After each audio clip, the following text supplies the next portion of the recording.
Welcome back to my channel. ನನ್ನ channel ನ ನೀವೇನು ಸಬ್ಸ್ಕ್ರೈಬ್ ಮಾಡಿಲ್ಲ ಅಂದ್ರೆ ಸಬ್ಸ್ಕ್ರೈಬ್ ಮಾಡಿ. ನಾನೇನ್ ದುರಂಕಾರಿ ಹೆಣ್ಣಲ್ಲ, ಆದ್ರೆ ತುಂಬಾ ಜನರಿಗೆ ನನ್ನನ್ನು ಕಂಡ್ರೇನೆ ಆಗೋದಿಲ್ಲ, ಗೊತ್ತಿಲ್ಲ ಅದ್ ಯಾಕೆ ಅಂತ.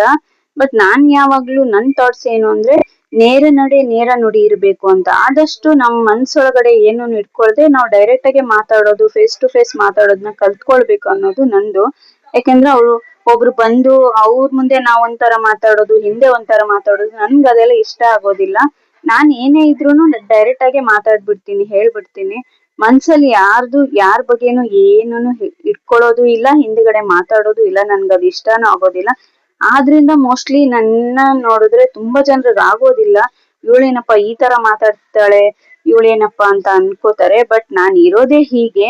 ನಾನ್ ಯಾರಿಗೂ ಹರ್ಟ್ ಮಾಡ್ಬೇಕು ಅನ್ನೋ ಉದ್ದೇಶ ಇಲ್ಲ, ಬಟ್ ನನ್ನ ನೇಚರೇ ಹಾಗೆ. ನಾನ್ ಯಾವಾಗ್ಲೂ ಡೈರೆಕ್ಟ್ ಆಗಿ ಮಾತಾಡೋದಕ್ಕೆ ಇಷ್ಟ ಪಡ್ತೀನಿ. ಬಟ್ ಮನ್ಸಲ್ಲಿ ಯಾರ ಬಗ್ಗೆನು ಏನು ಇಟ್ಕೊಳ್ಳೋದಿಲ್ಲ. ಆದ್ರೆ ಕೆಲವ್ರು ಏನ್ ಮಾಡ್ತಾರೆ, ಯಪ್ಪ ಏನಪ್ಪ ಇವಳು ದುರಂಕಾರಿ ಹೆಣ್ಣು ಅಂತ ಅನ್ಕೊಳ್ತಾರೆ. ಬಟ್ ನಾನ್ ನಿಜವಾಗ್ಲೂ ದುರಂಕಾರಿ ಅಲ್ಲ, ತುಂಬಾ ಸ್ವಾಭಿಮಾನಿ ಅಂದ್ರೂನು ತಪ್ಪಾಗೋದಿಲ್ಲ. ಯಾಕಂದ್ರೆ ನನ್ನನ್ನ ಹತ್ರದಿಂದ ನೋಡ್ದವ್ರು ತುಂಬಾ ಚೆನ್ನಾಗ್ ಅರ್ಥ ಮಾಡ್ಕೊಂಡಿದ್ದಾರೆ ನಾನ್ ಏನು ಅಂತ ಹೇಳಿ. ಆದ್ರಿಂದ ನಾನ್ ಯಾರಿಗೂ ತಲೆ ಕೆಡ್ಸ್ಕೊಳ್ಳೋದಿಲ್ಲ. ಯಾಕೆಂದ್ರೆ ನನ್ ಜೀವನ, ನನ್ ರೂಲ್ಸ್, ನಾನ್ ಕಷ್ಟಪಟ್ಟು ದುಡಿತೀನಿ, ನಾನ್ ಬದುಕ್ತೀನಿ. ಇವ್ರಿಗೆ ಯಾಕೆ ತಲೆ ಕೆಡ್ಸ್ಕೊಳ್ಬೇಕು? ಇನ್ನೊಬ್ರು ಯಾರೋ ಹೇಳ್ತಾರೆ, ಏನೋ ಮಾತಾಡ್ತಾರೆ, ಮೂರನೇವ್ರು ಏನೋ ಹೇಳ್ತಾರೆ, ನಮ್ ಬಗ್ಗೆ ಮಾತಾಡ್ತಾರೆ ಅಂತ ಹೇಳ್ಕೊಂಡು ನಾವು ಚಿಂತೆ ಪಡ್ಕೊಂಡು ತಲೆ ಕೆಡ್ಸ್ಕೊಂಡು ಕೂತ್ಕೊಂಡ್ರೆ ಆಗೋದಿಲ್ಲ. ಯಾಕಂದ್ರೆ ಇವ್ರ ಮಾತು ಕೇಳ್ಕೊಂಡು ನಮ್ ಜೀವನ ಹೋಗೋದಿಲ್ಲ. ನಾವ್ ಇವತ್ ದುಡಿಬೇಕು, ಇವತ್ ತಿನ್ಬೇಕು ಅಂತ ಪರಿಸ್ಥಿತಿಲಿ ಇರ್ಬೇಕಾದ್ರೆ ಇವ್ರ ಮಾತನ್ನ ನಾವ್ ಯಾಕೆ ಕೇಳ್ಬೇಕು, ಯಾಕೆ ತಲೆ ಕೆಡ್ಸ್ಕೊಳ್ಬೇಕು?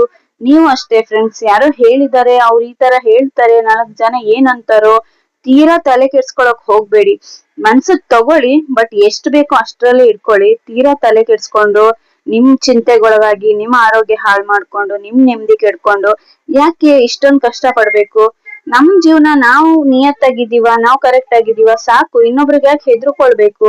ನಾವು ಕರೆಕ್ಟ್ ಆಗಿರ್ಬೇಕಷ್ಟೇ. ಬೇರೆ ತಪ್ಪ ದಾರಿಗೆ ಹೋಗ್ಬಾರ್ದು ಅನ್ನೋ ಭರವಸೆ ನಮ್ಗಿರ್ಬೇಕು. ಬೇರೆ ಯಾವ್ದೋ ಒಂದು ಕೆಟ್ಟ ಆಲೋಚನೆಗೆ ಹೋಗೋದಿಲ್ಲ, ನಾನು ತಪ್ಪ ದಾರಿ ಹಿಡಿಯೋದಿಲ್ಲ ಅನ್ನೋ ಭರವಸೆ ನಮ್ಗಿದ್ರೆ ನಾವು ಆರಾಮಾಗಿ ಜೀವನ ಮಾಡ್ಬೋದು. ಯಾರನ್ನು ಹೆದರ್ಕೊಂಡು ಇನ್ನೊಬ್ರಿಗೋಸ್ಕರ ನಾವು ಬದುಕ್ಬೇಕಾಗೇ ಇಲ್ಲ.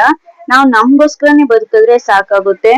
ಸೊ ನಾವು ನಮ್ ಜೀವನ, ನಮ್ ಗಂಡ, ನಮ್ ಮಕ್ಕಳು ಅಂತ ನಮ್ದೊಂದು ಸಂಸಾರ, ಒಂದು ಬದುಕು ಕಟ್ಕೊಳ್ಬೇಕಾದ್ರೆ ಎಷ್ಟು ಕಷ್ಟಪಟ್ಟು ನಾವು ಈ ಒಂದು ಲೆವೆಲ್ ಬಂದಿರ್ತೀವಿ. ಸೊ ಅದನ್ನೆಲ್ಲ ಇನ್ನೊಬ್ರು ಟೆನ್ಷನ್ಗೋಸ್ಕರ, ಇನ್ನೊಬ್ರು ಏನೋ ಹೇಳ್ತಾರೆ ಅನ್ನೋಗೋಸ್ಕರ ನಾವ್ ಯಾಕೆ ಅದನ್ನೆಲ್ಲ ಹಾಳು ಮಾಡ್ಕೊಳ್ಬೇಕು? ನಮ್ಮ ಖುಷಿ ಲೈಫ್ ನ ನಾವ್ ಯಾಕೆ ಹಾಳು ಮಾಡ್ಕೊಳ್ಬೇಕು ಅನ್ನೋದು ನನ್ನ ರೂಲ್ಸ್.